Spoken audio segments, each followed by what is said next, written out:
Hi, I'm Jennifer Farrell for Lamps Plus. We're at my Wolf Peak Show House project in the scenic Malibu Hills outside of Los Angeles. We're going to explore the open kitchen dining room space and share some design tips you can use in your own home. Let's go. Open plan kitchen dining room spaces are very popular right now. The design gives you a sweeping, expansive feel, allowing for free flow movement from kitchen food prep areas to the dining room. I love the look for a couple of reasons. With a neutral palette like gray, white, and wood, a pop of unexpected color becomes the star of the room, like the green emerald chairs here.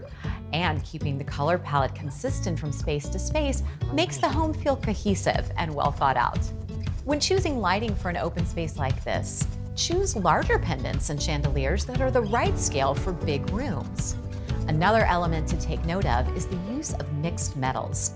The large octo pendants are in a gold and black finish. The appliances are in brushed steel. This mixed metal look is something you can use in your own home, regardless of floor plan or layout.